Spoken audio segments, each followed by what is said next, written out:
In 2008, you said there were no points of contact between the different sides of this conflict. What about now?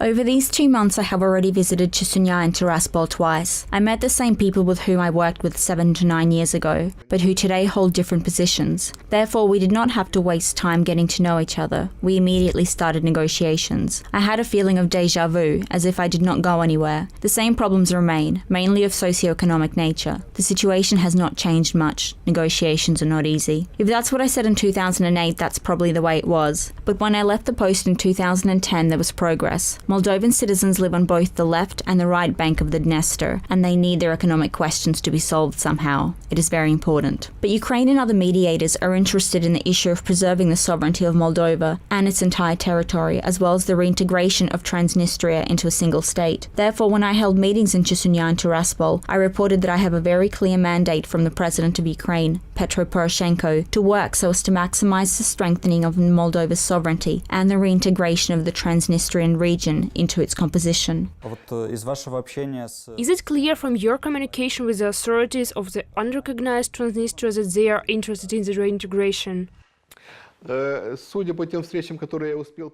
met Vadim Krasnoselsky, head of the Unrecognized Republic, and Vitaly Ignatiev, representative of the Unrecognized Republic in the negotiation process, within these 2 months. I have a feeling that they are ready to discuss reintegration. They understand that it will not be possible to delay this forever. At some stage they will be held with the help of the Russian Federation, but this won't be happening forever. The new generation of Transnistrians know that they are in an enclave. Imagine their position. Their documents are not recognized. It is unclear who they represent. They want to live in a normal European country. I said to Krasnoselsky, our role is to convince you to sit down at the negotiation table and start seriously talking about the status of your region as part of Moldova. I have a very candid relationship with him. I know him from my first term, when he was Minister of Internal Affairs. I explained to them that now we will be having a more rigid conversation with them because of what is happening with Russia. They say we are ready to speak about the status, but we need a document. What kind of status are you offering? I was a bit confused. It turned out that no one has yet pictured what the status should be. I'm in Chisinau saying, let's speed this up. We need to put something on the negotiations table. Otherwise, the arguments that we have nothing to discuss are really strong. I said that I'm personally ready to work on the documents as much as needed.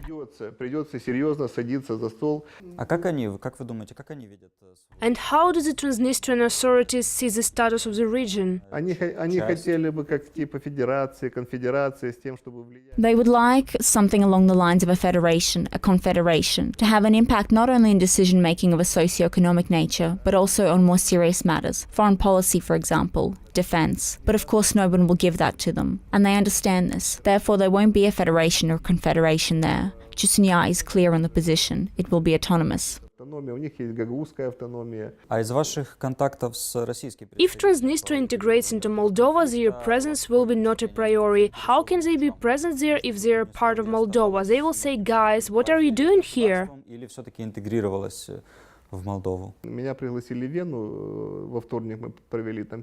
A representative of the Russian Federation, Sergei Gubarev, was supposed to be at the talks in Vienna, but he cancelled the visit. I was going to talk to him. He's also an intermediary. But he did not come when I was there. He arrived the next day. I offered to stay to the Austrians, but they said he wants to speak tete-a-tete. This behavior demonstrates what interests they have. They know our position. They know what I'm taking to Vienna, Chisinau, Tiraspol. Therefore, he has no interest in discussing everything with me, because I will immediately raise a number of questions that he will be embarrassed to hear and have no answer for. Although, of course, we will meet on November 27 in Vienna. Everyone will be there, all sides of the conflict, and mediators and observers.